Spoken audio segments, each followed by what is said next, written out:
நீங்கள் பணக்காரன் ஆகிறதுக்கு எப்படின்னு 7 ரகசியத்தை நான் இப்போ உங்களுக்கு சொல்ல போகிறேன். அதில் ஒரு முதல் ரகசியம் இதுதான். இது என்னென்னா, ஒரு ஓட்ட பானை மாதிரி. நீங்கள் எவ்வளோ தான் சம்பாதிச்சாலும் உங்கள் கையில் நிலைச்சு நிற்காது. எல்லாமே கரைஞ்சி போயிட்டே இருக்கும். நீங்கள் கஷ்டப்பட்டதெல்லாம் வீணாக போயிட்டே இருக்கும். ஆனால் அது உங்கள் மேலே தப்பு கிடையாது. நீங்கள் நல்லா தான் சம்பாதிக்கிறீங்க, உங்களுக்கு வருமானம் நல்லா தான் வருது. ஆனால் எல்லாமே வீணாக போகுது. அதுக்கு காரணம் அந்த ஓட்டப்பானை சொன்னேன் இல்லையா, அந்த ஓட்டப்பானைன்றது என்னென்னா, நீங்கள் உங்களை சுற்றியும் நீங்கள் கடன் வாங்கியிருப்பீங்க, அதுதான். ஸோ அதை தவிச்சிங்கன்னா நீங்கள் உங்கள் வருமானத்தை பெருக்க முடியும். நீங்கள் பணக்காரன் ஆகிறதுக்கு ஒரு முதல் வழி. இதைத்தான் புத்தரும் சொல்லியிருக்காங்க, வள்ளுவரும் அப்போவே சொல்லிட்டாங்க. கடன் வாங்குவது துன்பத்தின் தொடக்கம் அப்படின்னு சொல்லியிருக்காரு. ஆசையை அடக்கினால் சாந்தமாகும் அப்படின்னு சொல்லியிருக்காரு. அதனால் முடிஞ்ச வரைக்கும் கடனை அவாய்ட் பண்ணுங்க. இதையே திருவள்ளுவர் எப்படி சொல்லியிருக்காருன்னா, இல்வாழ்வான் என்பான் இயல்புடைய மூவர்க்கும் நல்லாற்று நின்ற துணை அப்படின்னு சொல்லியிருக்காரு. அதாவது இல்வாழ்க்கையில் நிதானம், அளவறிதல், ஒழுக்கம், இந்த மூன்றும் முக்கியம். ஸோ இது கடனை பற்றி பர்டிகுலராக சொல்லும்போது, கடன் வாங்கி வாழறதை விட கஷ்டப்பட்டு வாழ்வதே மேல் அப்படின்னு சொல்லியிருக்கேன். ஸோ இதை நம்ம ஃபாலோ பண்ணாலே நம்ம கடன் வழியிலேருந்து மீண்டு எவ்வளோ சம்பாதியம் இருக்கும் அது வழியே செலவும் செஞ்சுட்டு வந்தோம் அப்படின்னா நம்ம சேமிக்கவும் முடியும். நம்ம கொஞ்சம் கொஞ்சமாக பணக்காரன் ஆகிறதுக்கும் வாய்ப்பு இருக்குது. இதை தான் நம்ம ஃபாலோ பண்ணணும். இரண்டாவது ரகசியம் என்னென்னா, இதுதான் முட்டையிடும் கோழி. அதாவது ஒருத்தர்கிட்ட ஒரு அசட் மாதிரி ஏதாச்சும் ஒன்று இருக்கலாம். நான் ஒரு கோழியை எடுத்துக்காட்டாக சொல்லியிருக்கேன். ஒரு சின்ன கதை. ஒருத்தர் கிராமத்தில் ஒரு கோழி வச்சுருக்காரு. அதை தவிர வேறு எதுவுமே இல்லை அவர்கிட்ட. ஸோ அது அவர் சாப்பிட்லாம். அது சாப்பிட்டதுனால அந்த ஒரு நாள் மட்டும்தான் அவருக்கு சந்தோஷம் இருக்கும். அதை பண்ணாமல் அவர் என்ன பண்ணார், பொறுமையாக இருந்து சரி எனக்கு நிறைய சம்பாத்தியம் வேணும், நான் பணக்காரன் ஆகணும் அப்படின்னு நினச்சாரு. அப்போ என்ன பண்ணார், அந்த கோழியை வச்சு பாதுகாத்து அது முட்டையிடுற வரைக்கும் நல்லபடியாக பாதுகாத்து ஒரு கோழி 2 கோழி ஆச்சு, 2 கோழி 4 கோழி ஆச்சு. அந்த மாதிரி பல மடங்கு பெருத்துட்டு அதுக்கப்புறம் கோழி பண்ண வச்சார். அதில் இருக்கிற வருமானத்தை வச்சு ஒரு ஆடு வாங்கினார். அப்புறம் ஆடு பராமரித்து ஒரு ஆடு 2 ஆடு, 2 ஆடு 4 ஆடு ஆச்சு. அந்த மாதிரி அதுவும் மல்டிப்புளாக பிஸ்னஸ் பண்ணார். அந்த வருமானத்தை வச்சுட்டு மாடு வாங்கினார். மாடு அதே மாதிரி பெருத்துட்டு நல்ல ஒரு பெரிய அந்த வில்லேஜ்லேயே கிராமத்துலேயே தான் பெரிய பணக்காரர் அப்படின்றத அவர் ப்ரூவ் பண்ணிட்டார். ஏழை மக்கள் தன்கிட்ட இருக்கிற எந்த ஒரு அசட்டுமே, எந்த ஒரு பணமுமே உடனே செலவழிச்சிருவாங்க. அதை கொஞ்சம் யோசித்து நிதானமாக சரியான ஒரு பாதையில் செலவு பண்ணிங்க அப்படின்னா உங்கள் கையில் இருக்கிற அந்த பணம் மல்டிபிள் ஆகி நிறைய பணம் வரக்கும் வாய்ப்பு இருக்குது. அதனால் யோசித்து செலவு செய்யுங்க. இது 2வது ரகசியம். இதே கூட வள்ளுவரும் புத்தரும் சொல்லியிருக்காங்க. அது என்ன சொல்லியிருக்காரு அப்படின்றத நம்ம பார்ப்போம். இது புத்தரோட ஊமை என்ன சொல்லியிருக்காருன்னா, சிறு துளியாக விழுங்கி குடத்தை நிரப்பும். அதாவது சிறு சேமிப்பு பெரிய செல்வமாகும் அப்படின்னு சொல்லியிருக்காரு புத்தர். இதே திருவள்ளுவர் எப்படி சொல்லியிருக்காருன்னா, அளவறிந்து வாழாதான் வாழ்க்கை அளவில்லா இழப்பை தரும் அப்படின்னு சொல்லியிருக்காரு. சிறு துளி பெருவெள்ளம் அப்படின்னு சொல்லியிருக்காரு. அதனால் ஒரு சின்ன ஒரு 10 ரூபா நீங்கள் டெய்லி சேமித்தாலும் அது சின்ன அமௌண்ட்டாக நினைக்காதீங்க. அதுவே ஒரு வருஷத்தில் அது பெரிய அமௌண்ட்டாக உங்களுக்கு தெரியும். சுருக்கமாக சொல்லப்போனால் திருவள்ளுவர் எப்படி சொல்லியிருக்காருன்னா, சிறு துளி பெருவெள்ளம், சிறு சேமிப்பு பெருஞ்செல்வம் அப்படின்னு சொல்லியிருக்காரு. அதுபடி நம்ம வாழ்க்கையை கண்டுபிடிச்சோன்னா பணக்காரர் ஆகலாம். இது 2வது ரகசியம். அந்த 3வது ரகசியம் இதுதான். 3வது ரகசியம் ஒரு கதையோடு ஆரம்பிக்கிறேன். என்னென்னா, ஒரு அரசர் புத்தர்கிட்ட போனார். நான் உடனே பணக்காரன் ஆகணும், அதுக்கு ஏதாவது வழி இருந்தால் சொல்லுங்கள் அப்படின்னு சொன்னார். புத்தர் அதை கேட்டுட்டு சிரித்தார். சிரிச்சுட்டு, அந்த காலனை பாருங்கள், ஒரு நாள் மழையில் வந்த காலானது. அப்புறம் அந்த தூரத்தில் இருக்கிற ஒரு ஆலமரத்தை பாருங்கள், அது பல வருஷமாக மழை வெயில் பட்டு பட்டு ரொம்ப ஸ்ட்ராங் ஆகிட்டு பலமாக நிற்குது. நீங்கள் அந்த மாதிரி இருக்க விரும்புகிறீங்களா, இல்லை காளான் மாதிரி இருக்க விரும்புகிறீங்களா அப்படின்னு கேட்டார். என்ன புத்தரி, நான் பணக்காரன் ஆகிறத பற்றி கேட்டால் நீங்கள் இந்த மாதிரி சொல்கிறீங்க, உடனே பணக்காரன் ஆகிறத பற்றி நான் கேட்குறேன் அப்படின்னு சொன்னார். அப்போது அவர் சொன்னார், இதே மாதிரி தான் நீ குறுக்கோழியில் பணம் சம்பாதிக்க ஆரம்பித்தா இந்த காளான் மாதிரி நிலச்சி நிற்காது. உடனே ஒரு நாள் பெஞ்ச மழை மாதிரி சீக்கிரமாக கரைஞ்சிரும், அது நிலச்சி நிற்காது. ஆனால் ஆலமரம் மாதிரி பல வருஷமாக சேர்த்து வச்சு பெரிய அமௌண்ட்டு நீங்கள் பார்த்தீங்க அப்படின்னா அது எப்பவுமே உங்கள் கையிலே இருக்கும். நீங்கள் நினைக்கும் போதெல்லாம் அந்த பணத்தை எப்படி ஒன்றால் யூஸ் பண்ணிக்கலாம், அது சந்தோஷத்தை கொடுக்கும் அப்படின்னு அந்த புத்தர் அவர் அந்த அரசருக்கு புத்தி சொன்னார்.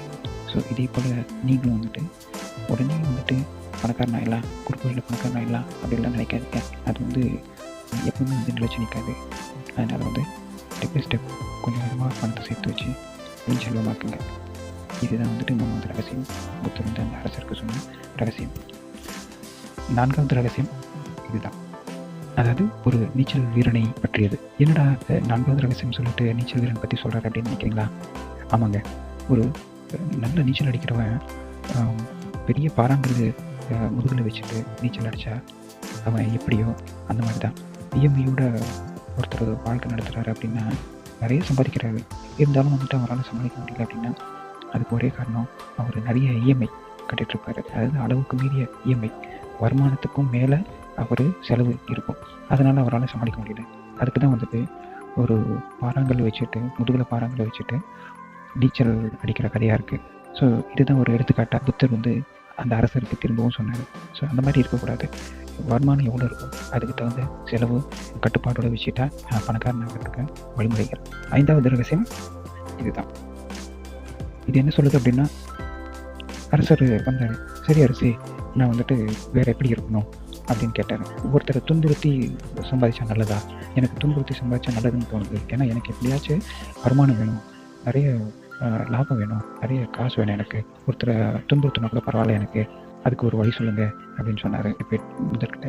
அப்புறம் அந்த புத்தர் அரசரை நோக்கி தங்க சொம்பில் நல்ல ஒரு பசும்பால், தூய்மையான ஒரு பசும்பால் கொடுத்து இது என்ன அப்படின்னு கேட்டார். இது நல்ல சுத்தமான பசும்பால் தங்க சொம்பில் இருக்குது புத்தரே அப்படின்னு சொன்னார். சரி, இதை குடிங்க அப்படின்னு சொன்னார். அவர் குயிக்காக வந்துட்டு பரவாயில்லையே, தங்க சொம்பில் ஒரு பசும்பால் எனக்கு தூய்மையான பசும்பால் கொடுக்குறாரு, நான் குடிக்கலாம் அப்படின்னு சொல்லிட்டு எடுக்க போகும்போது கொஞ்சம் பொறுங்க அப்படின்னு சொல்லிட்டு ஒரு துளி பாய்சன் எடுத்து அதில் விட்டார். அப்புறம் என்ன அரசு இப்படி பண்ணுறீங்க, எனக்கு அந்த பசும்பால் தங்க சொம்பில் இருக்க பசும்பால் குடிக்க சொல்லிட்டு நீங்களே பாய்சன் கலந்தா எப்படி அப்படின்னு கேட்டார். அதுக்கு தான் அவர், நீங்கள் சொன்னீங்க இல்லையா இந்த மாதிரி எப்படி வேணாலும் சம்பாதிக்கலாம் அப்படின்ட்டு, அந்த மாதிரி வந்துட்டு இருந்தால் இப்படி தான் அர்த்தம். ஸோ ஒரு தூய்மையான பசும்பாலில் நீங்கள் ஒரு துளி விஷம் கலந்தால் அந்த பசும்பாலையும் வந்துட்டு விஷம் கலந்த மாதிரி ஆகிடுது, அது குடிக்கவே முடியாது. அதனால் எப்போவுமே வந்துட்டு நீங்கள் ஒருத்தர் துன்புறுத்தி சம்பாதிக்கும் போது நீங்கள் எவ்வளோ பெரிய பணக்காரனோ ஒன்றா இருக்கலாம், பட் ஆனால் அந்த ஒரு ரூபாய் வந்துட்டு நீங்கள் யாரையாவது ஒருத்தர் துன்புறுத்தி சம்பாதிச்சிங்கனாக்கா சேர்த்து வச்ச மொத்த சம்பாத்தியமாக வீணாகிடும். அதனால் அந்த மாதிரி இருக்கக்கூடாது அப்படின்னு அவருக்கு வழிமுறைகள் சொன்னார், புத்திமதி சொன்னார். அரசும் அதை பற்றி நடந்தார். இது வந்து 5வது ரகசியம், புத்தர் அரசருக்கு சொன்ன ரகசியம். இதுபடி நீங்களே இருங்க, கண்டிப்பாக வந்துட்டு பணக்காரன் ஆகலாம். 6வது ரகசியம் என்னென்னா இதுதான். அதாவது தங்கத்தேர். நம்ம உடம்பு தான் நமக்கு தங்கத்தேர். ஸோ அந்த 5 ரகசியத்தை கடைப்பிடிச்சி நம்மக்கிட்ட பணம் சேர்ந்துச்சு, அதை எப்படி நம்ம வந்து பயன்படுத்திக்கிறது அப்படின்னா, நம்ம ஹெல்த்தியாக இருக்கணும். அதுதான் நம்ம உடம்பு தான் தங்கத்தேர். அதாவது தங்கத்தேர் இருக்குது, அதை இழுத்துட்டு போகிறதுக்கு குதிரைகள் வேணும் இல்லையா? அந்த குதிரைகள் வந்துட்டு ரொம்ப பலவீனம் அடைஞ்சு ரொம்ப கஷ்டப்பட்டு இழுத்ததுன்னா அந்த தங்கத்தேர் போகுமா? அந்த மாதிரி தான் நம்ம உடம்பு வந்து தங்கத்தேர். அதில் இருக்கிற ஒவ்வொரு பாட்டுமே நல்ல ஹெல்த்தியாகவும் வச்சுக்கணும். அப்போ தான் வந்து நம்ம சம்பாதிச்ச பணம் வந்துட்டு நம்ம செலவழிக்கும் போது நம்ம சந்தோஷமாக நம்ம அனுபவிக்கவும் முடியும்.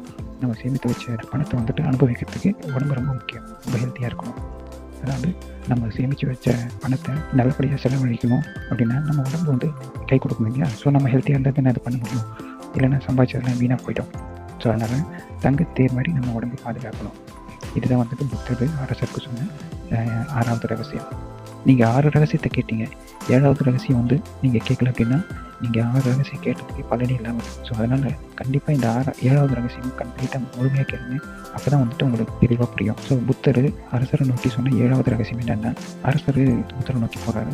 6 ரகசியத்தை நான் கடைப்பிடிச்சிட்டேன் சரி, ஸோ வேறு ஏதாவது எனக்கு வழிமுறைகள் சொல்கிற விரும்புகிறீங்களா அப்படின்னு கேட்டார். ஆமாம், இது கையை மடக்கி வச்சுட்டு இப்படி மடக்கி வச்சுட்டு புத்தர் கேட்டார் இது என்ன அப்படின்ட்டு. இது கை மடக்கி வச்சுட்டு இருக்கிற உங்கள் கை புத்தர் அப்படின்னாரு. சரி, அப்புறம் இந்த மாதிரி காட்டி கேட்டார், இது வந்துட்டு உங்கள் கை ஓப்பனில் இருக்குது புத்தர் அப்படின்னாரு. ஸோ இதுக்கு 2த்துக்கும் வித்தியாசம் தெரியுது அப்படின்னு கேட்டார். இது சுலமாக சொல்லலாமே புத்தரே, கை ஓப்பனில் வச்சுருக்கீங்க, கை க்ளோஸில் வச்சுருக்கீங்க, இவ்வளோ தானே அப்படின்னு சொன்னார். புத்தர் அதுக்கு விளக்கம் கொடுத்தாரு. என்னென்னா, கை மடக்கி இருந்தால் உங்கள் மைண்டு க்ளோஸ் பண்ணி வச்சுருக்கீங்க. உங்கள் மைண்டு க்ளோஸ் பண்ணி இருந்தாக்கா நீங்கள் யாருக்கும் உதவ மாட்டீங்க. அதாவது நீங்கள் பணம் சேர்த்துட்டீங்க, அது உங்களுக்கே வேணும் அப்படின்ட்டு நீங்கள் நினைக்கிறதா இருக்கும் கை மடக்கி வச்சுருக்க. அதனால் வந்து ஓப்பன் பண்ணுங்கள், உங்கள் கையை ஓப்பன் பண்ணிங்கன்னா பல பேருக்கு வந்து உதவி பண்ணுங்கள், நீங்கள் சேர்த்து வச்ச பணத்தை வந்து உதவி பண்ணுங்கள். அப்போ தான் வந்துட்டு உங்கள் கையில் நினச்சிருக்கிற அமௌண்ட் வந்து பன்மடங்காக பெருகி உங்கள் சந்தோஷமும் பெருகும். ஸோ நீங்கள் சந்தோஷமாக இருந்தீங்கன்னா மற்றவங்களுக்கு நல்ல வாய்ப்பு கிடைக்கும். அவங்களும் வந்து நல்லா சம்பாதிப்பாங்க. ஊரில் இருக்கிற எல்லா மக்களும் நல்லா சம்பாதிப்பாங்க அப்படின்ற ஒரு கருத்தை வந்து புத்தர் அரசியல் நோக்கி சொன்னார். ஸோ இதுதாங்க.